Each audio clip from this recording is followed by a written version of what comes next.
Yeah, so welcome everyone to our Hey, everybody. Autoware CEO Steering Committee meeting today. And so we have a full agenda today, and I'd like to start with introducing David Chang. He's the CEO of Whale Dynamic, and he would like to introduce a very uh, diverse and a very flexible research platform for autonomous driving that is open source and that's available for the university. So I invited David and Lindsay to present, what their offering is, and this is, open to everyone to use. So take it away, David. Hey, everybody. I guess you can hear me, right? Yes, go ahead. All right. Sorry about that. It's a late time in China, so I'm not in the office. But anyway, so as I showed here the pictures, so we call it a DTV, which means it's a drivable testing vehicle, and it's a great platform designated to be a research ready, tier one ready, or even like Autoware fully ready platform for the developer, and also like university institutions and other developer to get involved and get into the platform directly. So without doing the tedious like the hardware assembly, controlled by wire chassis, etc. So it's a ready to use platform for the development. And previously we were doing level 4 robotaxi level autonomous driving. And honestly speaking, my team and we were from Baidu Apollo. So we migrate most of the know-how from Baidu Apollo. And for the past 5 to 6 years, we have intensively in doing the autonomous driving from the EV chassis all the way to the top hat and the sensor fusion kit. So this is like a fully functional development platform. And let me give you all a very quick a brief regarding the platform. So it evolves from the passenger vehicle, like the picture one, and eventually we called our partner Pix Moving, which is also in China, to tailor-made one fully controlled by wire chassis. And ultimately, we have another autonomous delivery vehicle. So this is like a middle stage. And the funny thing with the middle stage is we open the design, and we have several different LiDAR configurations and the control by wire chassis protocol all the way open to the developer. And we have the human driving capability. So that's the reason why we call it DTV. The D represent a drivable. So today, I just want to give everybody a brief show about how we facilitate or support the Autoware ecosystem world to help them develop, or even get involved with the autonomous driving very quickly. And previously we sold these product like 6 to 7 already to like a University of Macau or a Tsinghua University or other university in China. So we would like to propagate this product and with Autoware ecosystem, in the globe, to propagate the Autoware ecosystem. So that's just a very short brief.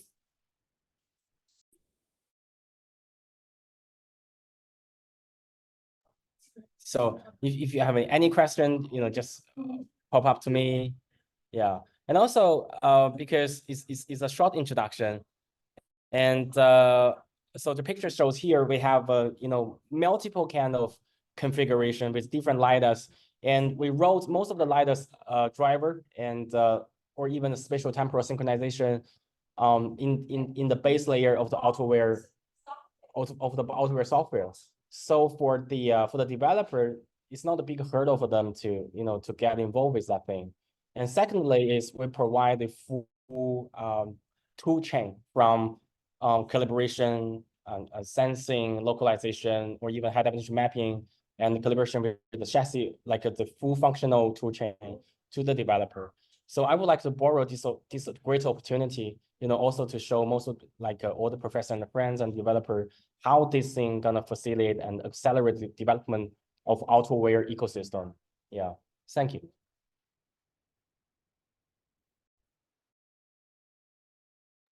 Yeah, maybe David, you can just show some like it working in action with some like a video or two. So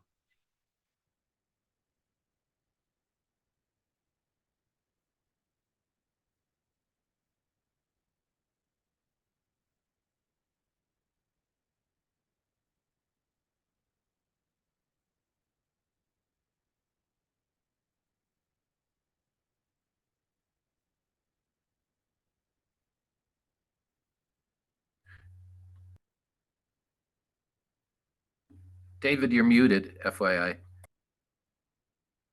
Oh, sorry about that. Yeah. So I was saying this is in our testing field in the city next to Shenzhen. It's a 6 kilometers long testing field, like a fully urbanized design with traffic lights, a zebra line, semantic map embedded.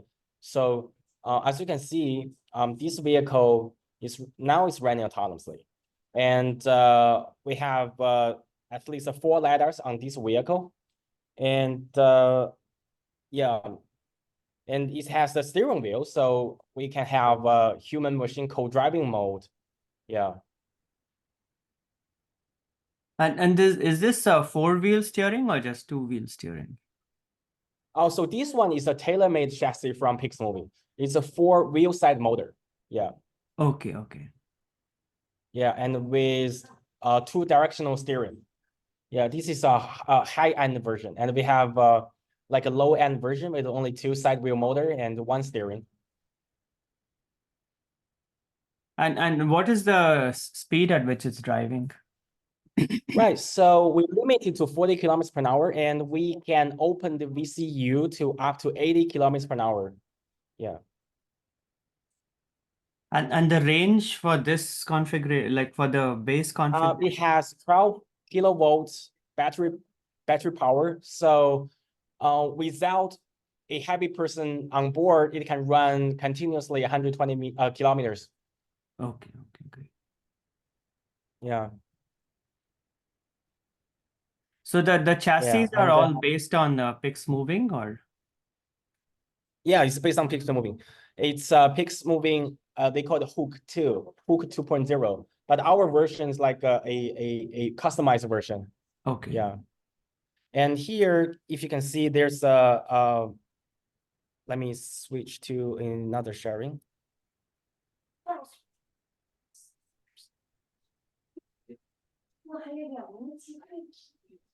All right, here's another video. So this one, okay. So this one is a vehicle we delivered to one of a university. So the left-hand side is the remote control part, and the right-hand side is the vehicle under the remote control part. So we say this vehicle has 5 different functionalities: autonomous driving, human machine co-driving, remote mode, teleoperational mode, and also a simulation mode.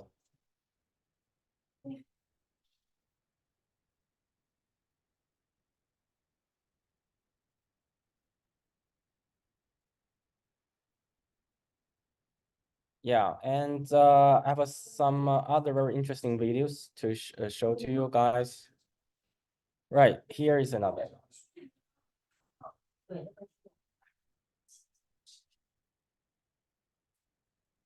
Okay, here it is. So this video was in an exhibition. We are trying to show so this vehicle can run simultaneously with the a simulation engine, and that one's based on the color. So we connect the color engine with our chassis, so we can mimic the mechanical part, or even like the whole chassis mechanical, like a reaction time, the steering reaction, etc. And the perception and the localization is within the simulation engine. Yeah. So as you can see, the steering is coordinate with the game engine in the big screen. Yeah, and the steering is moving.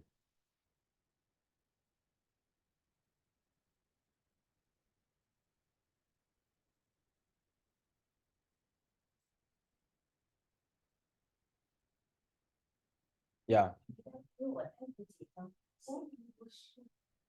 And I think that's very, very exciting, David. Thank you for sharing this. And so this is just an just to share with everyone in the CoE that this is a Autoware enabled and also Baidu Apollo enabled platform that is open, and this is could be useful for research projects going in the future. whether it Yeah. is on, uh, autonomy or or infrastructure based sensing or security and so on. And Whale Dynamical is, obviously part and integrated, a part of the Autoware Foundation. And we will have like a developer platform to basically integrate new features into that over the coming year. Yeah. Yeah, and if you guys have any questions, please feel free to reach out to David, and maybe David, in the chat you can share your email also. Yeah. Yeah. All right. Thank you so much. This was very, very useful, and I think this is quite a unique offering that we don't see much of. Yeah. Thank you. Yeah. All right. So we'll go to the next item on the agenda with an update from David Walmroth and from the Autoware Foundation's work group on the OpenAD kit. Yep. Thanks, Raul, and great presentation. Exciting looking vehicle, David. Looks really good. Yeah, okay, guys. So just I've also brought Oz along with me, co-chair of the OpenAD Kit Working Group. We just wanted to get a couple minutes in because we have a call for help out there for students or anyone interested in kind of understanding a little bit more of Autoware. We've got a fairly simple task and some good instructions. We're realigning Autoware to make it more software defined, development compliant, and so on and so forth. And this task means we have to touch every one of the nodes involved in Autoware. There's over 200. We're about halfway through. We wanted to be through here in going into the second quarter. So we're a little slow, and we wanted to see if we could get some additional help on it. To frame it and also give those who aren't familiar with OpenAD Kit a sense of things, Oz is going to just give us a high level on what OpenAD Kit is, and then a little bit more details on the task, and then we can turn things back over to you. Oz, are you good to go?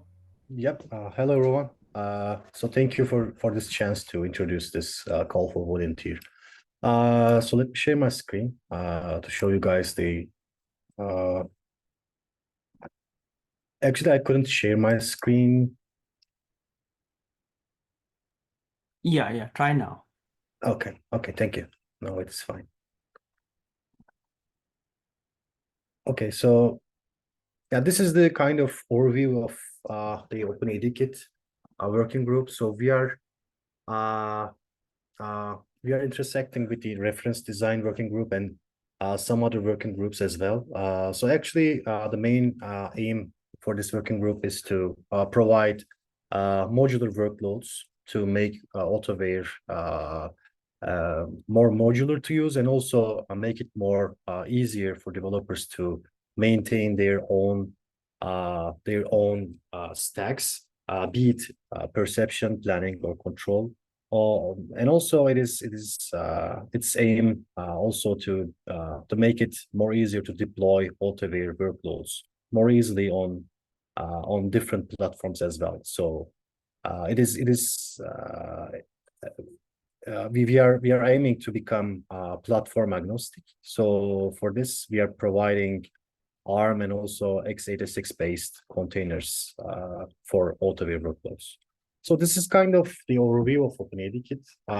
So we are gearing towards to having more modular containers. So we have finished planning, control, and some visualization containers. So also we have showcased it in the CS 24. So we have an upcoming, actually not an upcoming, but it is kind of ongoing task. So it is related to ROS node configuration. So actually the main motivation is to make ROS nodes, make each ROS node in Autoware to make it more easily configurable, and also make it more human readable. So to make it more useful for a newcomer or collaborator to take a role in this kind of task, so we have prepared this really simple instructions. So so you just select a ROS node from the spreadsheet. So these are kind of all Autoware ROS nodes. So you can easily select one of the ROS node from here, and you can start working related to this task. So it is rather simpler if you are familiar with the Autoware and what the Autoware is really about, and maybe if you have dived deep into any kind of ROS node in the Autoware. So you are just dealing with the parameters actually. So there is nothing kind of going on with the actual algorithms, which is in the specific ROS node. So you are just dealing with the parameters with it. The main idea is to, as I said, so create a schema for each ROS node so that you can easily configure and read out the each ROS node's parameter easily. So let me show you one example quickly.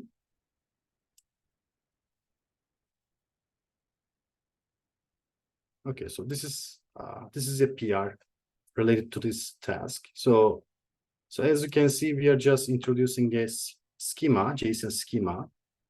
So there are parameter fields, so related to each node parameter. So you can easily find the description and the type and the default value of each parameter. And so you're also defining each ROS node parameter in the parameter file. So then you will end up with the single source of truth for each ROS node in the Autoware. So we have nearly completed the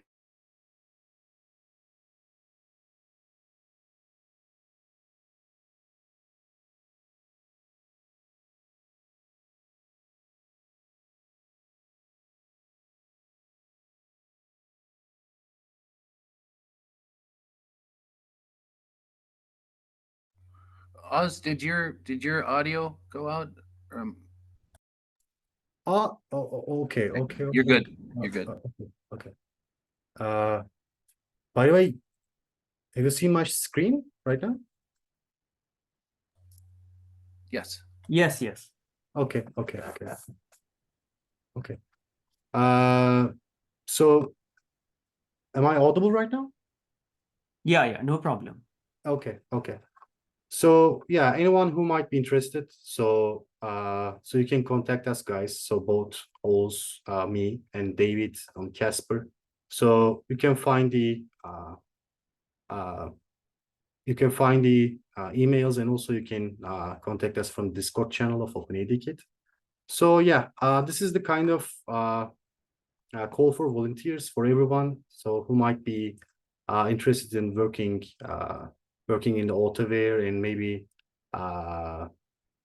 dealing with ROS nodes inside the Autoware. So, but as I said, there is nothing kind of special with any algorithms. So you will just deal with the parameters itself. So I think this is a kind of a good chance to kind of have a grasp of what each of the nodes does. So I think it's kind of a good chance to make it easier for you to deep dive into Autoware itself. So yeah, that's it, guys. So if you have any questions, I can help answer. Yeah, Oz, could you share the link to this call? Then I will also post it in the email after the call.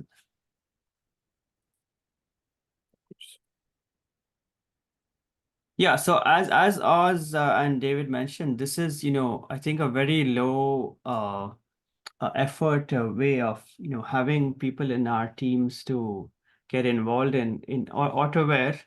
And the benefits are much more than, the effort, because this directly puts the team in the people who are actively developing, the guts of Autoware. And so one of the missions for this year for the CoE is to help teams who have, Autoware, the ROS one based vehicles, to upgrade to Autoware Universe, and that allows us all to then collaborate and contribute on the latest version. As we heard in like a very good talk by Junfeng earlier in the last week. He's running the Autoware universe, and that's enabling a lot of research. Yeah, go ahead, Samit. I just wanted to add also Oz is preparing a video while he is doing the task himself, and we'll be posting that as a webcast for people to, listen to it again if they would like to be a part of the contribution plan here. Thank you. And the document itself, Raul, for anyone, we're interested in feedback. Even if somebody can't go and complete the task, if they have any suggestions for improvement on the document itself, the instructions, please feel free to put it in the discussion. Sure. Thanks, David. We'll circulate this to all the CoE members too. And by the way, William Hay, who's on the call from Delaware, pinged me on the side. He's definitely going to volunteer. So thank you for letting us speak, Raul. It's already having benefits. There you go. And William's a good coder, so. Thank you again. Yeah, cool. Thank you. So yeah, so I think we'll move on to yeah, that was a good presentation. Thank you so much. So we'll move on to the next get an update from Alex. He's leading the organization for the Autoware workshops at IV, and he has some good news to share, and also to invite all of us to join in the fun there. So. Yeah, thank you very much, Rahul, and thank you to all. So very briefly, as I mentioned in the email, so our workshop, this will be the 6th version of the Autoware workshop at the Intelligence Vehicle Conference. We had a record of 12 paper submissions. So this is the previous year we had like 3 or 4, but never this much. This many, so it's an amazing achievement. It shows that the community is recognizing Autoware and the efforts, and also the workshop is the activity that links the different the CoE network, and I really look forward to meeting many of you in Korea. So with them, actually let me share briefly my screen. As I was saying, we had a record of 12 paper submissions. Actually, we are, maybe this is too small for you to see. This is the list of workshops at the IB. We are second. Well, we're sharing the second position actually. So the first, the largest has 22 paper submissions, and we have 12. The final tally of how many papers will be accepted is still pending. This year, the revision process, the associate editors for the workshops were not were assigned randomly, so we have no control, which is maybe a nice way to keep quality. So we don't know yet the final number of how many papers were accepted, but it's still, even if only 50%, we have still a high number. The other thing that so that's one point. The other thing is that the workshop is not about just papers. The idea is that we have this is opportunity for us members of the network to join. So if you see the current program, the program is tentative. It was created last year for the application to the workshop at IB. The proposal was accepted, and we need to finalize the program. So my appeal to all of you is to consider whether you can contribute a talk to this with this workshop. The workshop will be in June 2nd. I think it's a Sunday.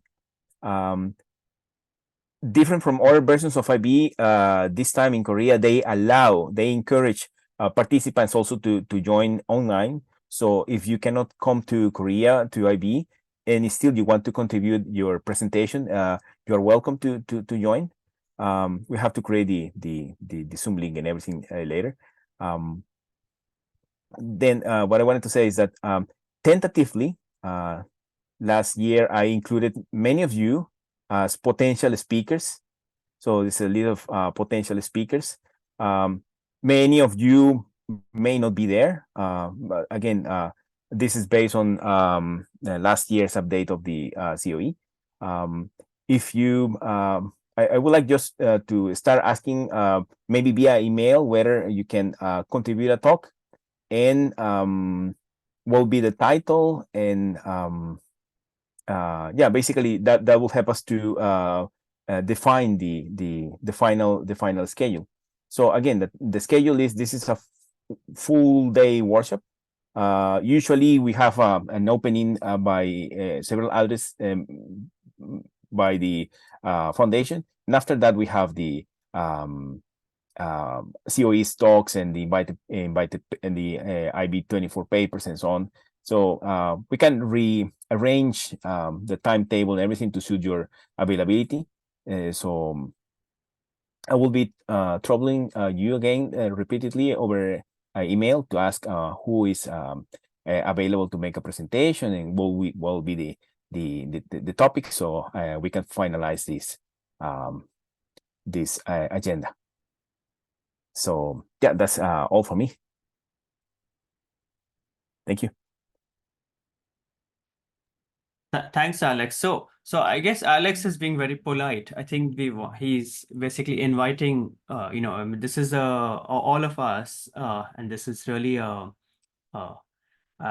Autoware CoE kind of workshop. This is our main kind of Autoware workshop for the year, annual workshop, which gets all of us to meet and in person, and ideally, speakers would be in person, but we can accommodate just so that we are as inclusive. So I think Abhijit, you will be there, right, at IB? Yes.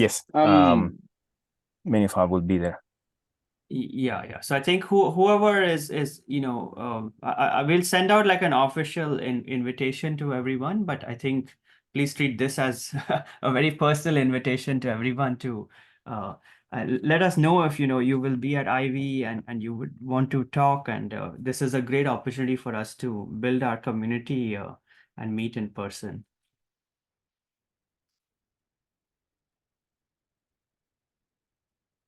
All right. Thanks so much, Alex. So we'll have a quick update also from Pojan Wang, who will previously he showed the initial version of the AV for EV go-kart simulator, and they've been making a lot of good progress with that. So Pojan, you can go ahead with your update.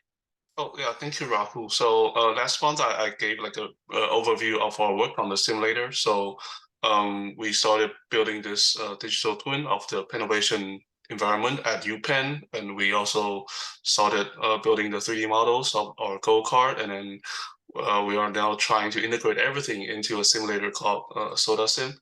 And today I have prepared a demo video of everything integrated into the SodaSim that is based in Unreal Engine. So let me share my screen.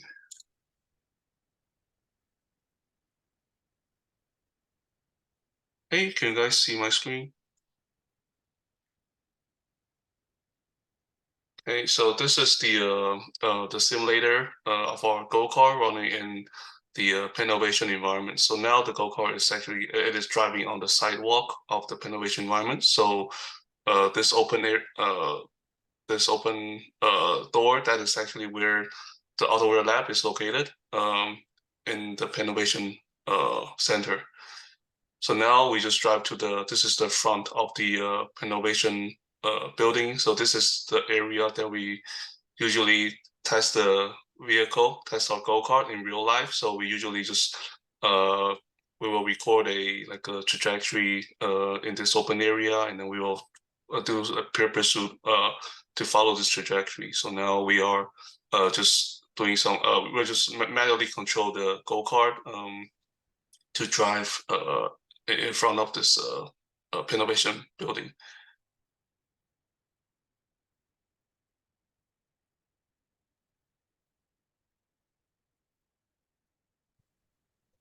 Yeah, maybe Again. Poojan, you can talk about what kind of vehicle model you have, what sensor integrations you have. Yeah. So currently we are using a very simple just a bicycle model. But later the Unreal Engine, it come with many advanced models.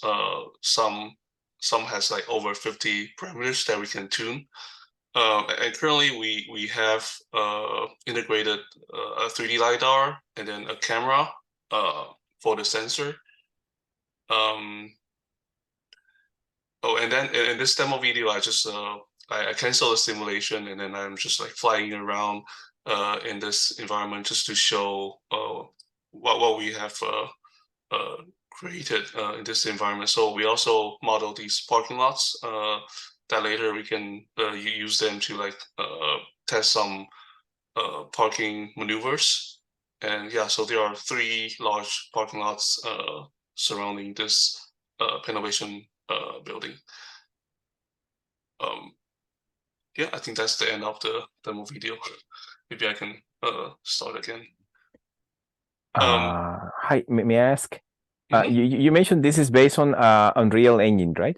Yes, this is based on This is the you mentioned last time. This is the Soda Sim, something like that, right? Yes, this is a Soda Sim. So it is a plugin to the Unreal Engine. Uh-huh. Yes. So any main difference that you without aiming to criticize the effort, any main difference with Carla? That's also, I think, is based on Unreal Engine, which seems to have like kind of a large history and trajectory of integration with Autoware and so on. So any particular reason why SodaSim was selected? I think you mentioned that you have collaboration with them, right? So not really. So I haven't like really used Carla a lot before. So I should do some research and see like what is the main difference. But I think in the last CEO meeting, I think someone commented that it seems that the graphic for the this simulator seems to be like look better than Carla. Okay. So okay. Yeah, I Okay, think yeah, it's looking Carla great. uses an older version of Unreal. It's stuck in that version. Yes, you're right. It's one of the issues now that Armageddon. they are not progressing. Yeah. Thank you very much. Thank you. Yeah, the whole idea here is that we are building it for racing, and so there is, and then the same kind of vehicle models and the pipeline can switch between, eventually can switch between this simulator, the front end, and Awesome. It's just that Awesome was not ready yet, and we needed to move ahead with our work. And this also gives a team, ready to use a system like that, right? So again, like the nice graphics are nice, but the capabilities that we are looking for here are, how does all the perception, planning, control come together? And but now this is sort of quite close to mimicking the environment, and and I think this allows us to then capture the vehicle dynamics increasingly better, and then integrate our simulation based testing prior to the actual testing here. And I think this environment can then be specialized for any other place. I think the another environment we would capture is the Zala Zone racetrack, where the Humda Hungary team will be testing out their go-kart. But I think that the idea here is that with doing it for one environment, we can then repeat it quite easily, or much easier than doing it for the first time for other environments. And this allows us to then say, okay, here is if we are going to have a competition in a certain location, then people can simulate everything in that location, in that environment, and then be able to come more prepared.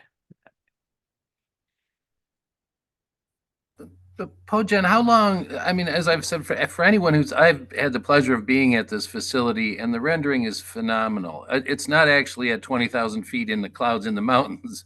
The background stuff is a little different. It's in the city of Philadelphia, but the building and the diagrams on the ground that are there are really amazing.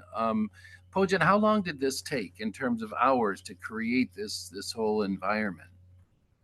Oh, I started building this environment back in December. So I mean there are so many things going on my side. So I would say I spent maybe half of the time just building this environment for like 2-3 months. So that's the time that I spent. So So a couple hundred hours?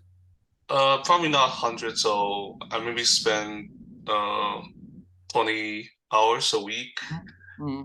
So for 2 months or for 3 months, so that would be 20, 80, yeah. So probably 200 hours or something. Yeah, it's amazing. It's a great job. Yeah, and this is the first time Pojen has done this kind of graphics kind of work with Unreal. So I think there is a learning curve, but I think the whole idea is that now we can provide templates, make it easier for the next party to but also the back end, at the same time Pojan's been working on the actual go-kart and the running Autoware on the go-kart. So just interfacing that back end with this is also part of the thing. So the first time obviously takes longer. Yeah, so I have no experience with like building 3D models before, like prior to like December of last year. So just learn everything from scratch. So yeah, it's a great experience to learn how to do 3D models. Cool. Thank you, Pojan. And then we will I mean this will all be released as open source, and the whole idea is, and I think in a day or two the Soda Sim folks will also make a public announcement of this with some videos. So I'll share that also with the CoE. Yeah. So thank you, Pojan. This was a good update. So I just wanted to, go ahead. Anyone else has some questions? Sorry, real quick question. Will Yeah. you have like a 3D point cloud and a lanelet 2 map like at some point, so someone could, kind of produce something drive test ready at the facility?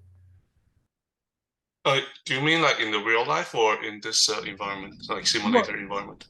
Meaning, let's say another university, or me up here in Detroit, or David Wang, if he wants to come down, with the whale dynamic, or we bring a PIX down or whatever. If we had the point cloud, the lanelet 2 map, and all that sim information that you've got there, could we then already, test and train remotely in advance, say of bringing the physical unit down, and basically, do all the kind of testing on the running remotely? And for which, I guess, for Autoware's purposes, that means having a lanelet 2 map as well as the point cloud. Yes, I believe that is actually our next step. So we are currently trying to like we record the point cloud as well as like building the lanelet, but within the simulator as well as in real life. And then I think we can share all this information with you guys, and then maybe you guys can do some testing prior to like getting everything like to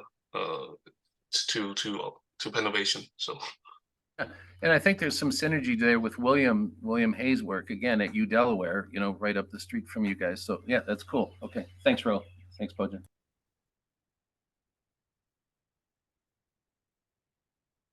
Yeah. So we'll keep this discussion going. I think this is just the start of this. So one topic I wanted to touch on was a lot of the the long-term sustainability for the CoE is that, members, collaborate, work together, and there are several opportunities coming up. I had mentioned, 3 opportunities, and there are obviously several more. But I'll just quickly share, what are the things that are out there, and we can take a look at that. So the first is there is this NSF, has this pathways to enable open source ecosystems. And so this has a deadline. I'll start with the deadline of September 5th. But it takes a while to prepare for this because it has a very specific needs. But essentially, this is, any of the open source work that we are doing can be supported by this. Previously, we did submit a proposal with Autoware, but then the feedback we got was Autoware is already successful and well supported. Why do you need NSF? So there you go with that. But I think we will, there are plans to apply for this again, and I'm just keeping it very open and welcoming that we do it as a collaborative effort. So I shared the link in the chat for this one, and we can go into more details as to what specifically this is, but for today, I just want to sort of share that, look, here is the opportunity like that, right? So I'll just give a note for any of these proposals, and and after me, Josh will also speak, but is that these are kind of newish programs, and they are very specific and very prescriptive about what they want. It's quite hard to please them, but that's our challenge. So we have to read, their solicitation and their dear colleague letters, these DCLs, so that we hit the right, not just check off the right, requirements and the formatting. They're very prescriptive now about, this section needs to be this section needs to be this. But I think I can handle that. I've done that before. But they also want to reflect the right spirit like that, right? That means that there needs to be a market. I'm using this word market, but there needs to be a market of researchers that are going to use this stuff like that, right? So there has to be this wide, customer base of researchers who want to use this, who want to develop it, who want to sustain it, and they want to see that demand come across very clearly. So one idea I have for this and the other proposals is that prior to submitting them, we obviously meet with the NSF program directors. I will also be visiting them in 2 weeks, the NSF, and can solicit, get some feedback with one-pagers. A second thing would also be like to make a web page, of what we are proposing. And that seems a little bit excessive, but I think based on what I've seen in some of the panels recently, they're quite impressionable about, okay, here these people are ready to go. And there's always this balance of being too ready, and then NSF says, oh, well, you guys don't need us as much, like what we had last time.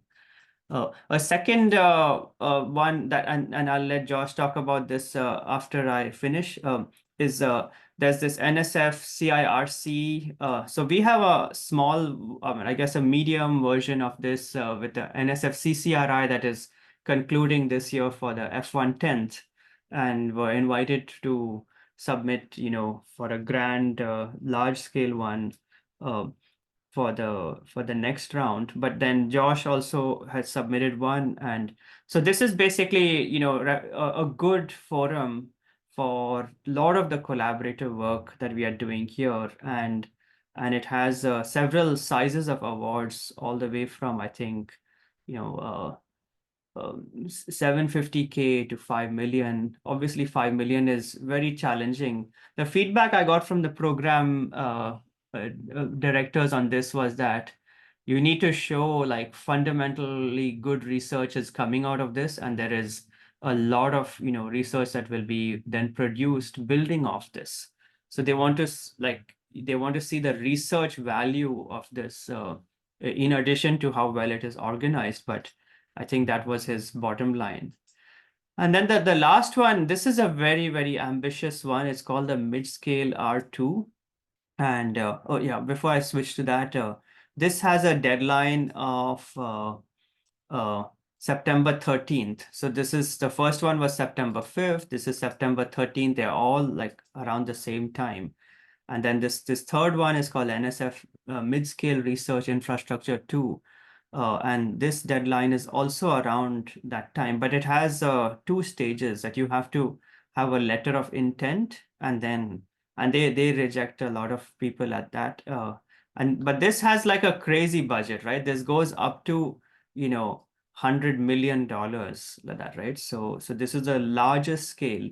And so again, last year we did submit one proposal for this, and the feedback was, yes, very good. This sounds great. But you need to do all the, buy-in you need to get the buy-in from different program directors that they will contribute their budget towards this. So it was, so technically, I think it was fine, but they were just saying politically and, structurally within NSF, you need to basically, meet and solicit feedback and support from within NSF prior to submitting it, because it is of this, ridiculously large scale. So, I think, in this case, my thinking was, go bold or go home. I think we are still home, but I think the idea is, my feeling is usually this kind of ambitious proposal takes, more than one try to succeed. And I can share the details of, what the idea was behind this. It was mostly software-defined electric vehicles for AV, with AV capability. So software-defined manufacturing for small-scale EV factories that just do the configuration and assembly, and then software-defined sensing, software-defined vehicles, software-defined testing, and so on, right? So that's keeping in that theme. I think it resonated well, but they were just like that one aspect basically knocked it down. So it was a lot of work. So I would say this is not for the faint of heart.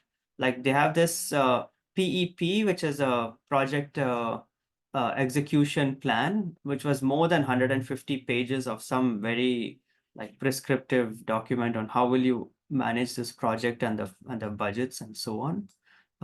But I think this is something that we as a group can do well, as long as we have a very coherent, proposal with a good research uh, proposition over there, right? So those are the three. I posted the links in, and if anyone is interested, again, my whole goal here is to be inclusive, make it as part of our community, and yeah, and so I'll just pass it over to Josh, and then we can spend 5 minutes to discuss. Go ahead, Josh. Sure, thanks. So as Rahul mentioned, we've submitted, and I'll share my screen, a proposal for NSF's CIRC, so the CERT proposal on something along the lines of last week's talk by Junfeng. It's focused on software testing and analysis for autonomous driving systems.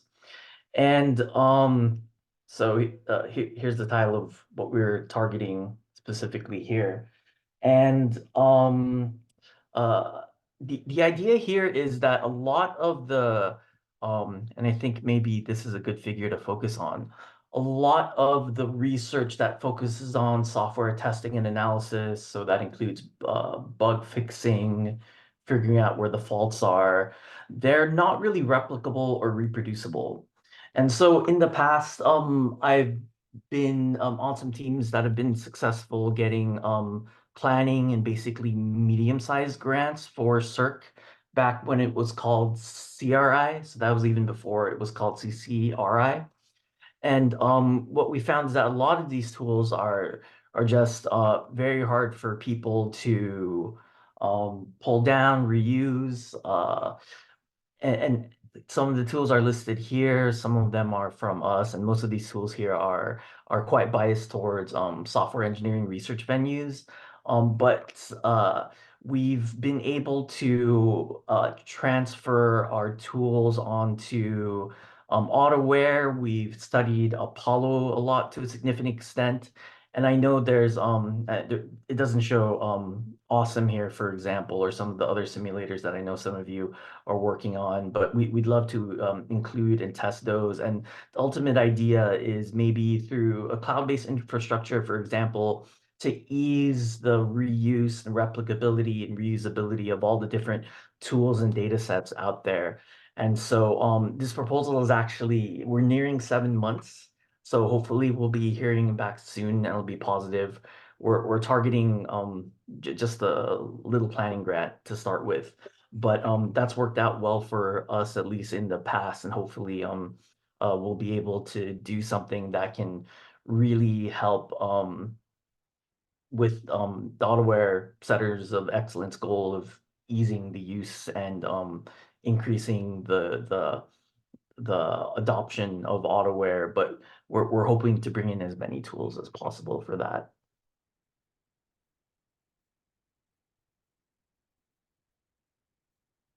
Great, thanks, Joshua. So, yeah, any questions or any other things people would like to discuss? Any short updates?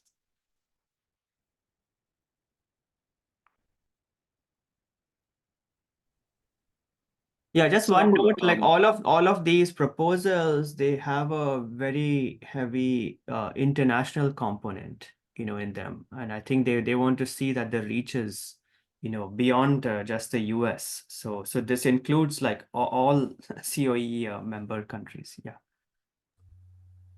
Raul, what are your next steps on that? I mean, I had some thoughts as you went through that on translational technology components, the ecosystem, et cetera, et cetera. What are your next thoughts? Are you just communicate directly with you on an email thread, or did you want to have an Imagineering call, or what are next steps on any of these?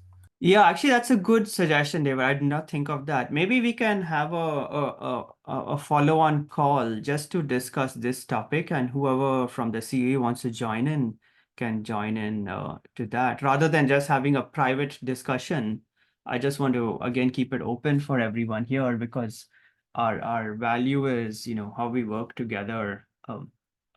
So I think we can schedule a follow-up. I'll post that to all the CoE partners also. But I think the next step would be to really, first just target one of these, and then to sort of go from and to build up, like say just to brainstorm what could be the arguments, the value proposition. And I think there is from your perspective, I would say that, yeah, you can, like universities are doing the research and development, but there has to be, almost like turnkey solution pathways after that to make these platforms available to the community. Right? So just as the software aspect, like you and Oz were talking about earlier, those from the Autoware side, that is being made available to the community. The platforms also, it's not like the universities are not going to produce the platforms. So there has to be this partnership, say, with you, with Pix Moving, with Whale Dynamic, and so on, to actually grow that out. So they want to see that, this is end to end, this research can go to building and sustaining that community. And they give lots of really weird feedback. Like, I had letters, for example, from, even the CEO of Yamaha. And then the NSF reviews, like, how can the CEO of Yamaha write this letter and not request anything in return? And I'm like, he signed the letter, you can ask him that. So they're like, we are highly suspicious of, I mean, it was like some weird comments, but I think it's part of the mixed bag that you get with NSF reviews. But I think the idea is that, they are looking for, these three types of proposals are not the NSF core research type of proposals. They are really this translational kind of proposals. So definitely the near term, near scale industry involvement is essential.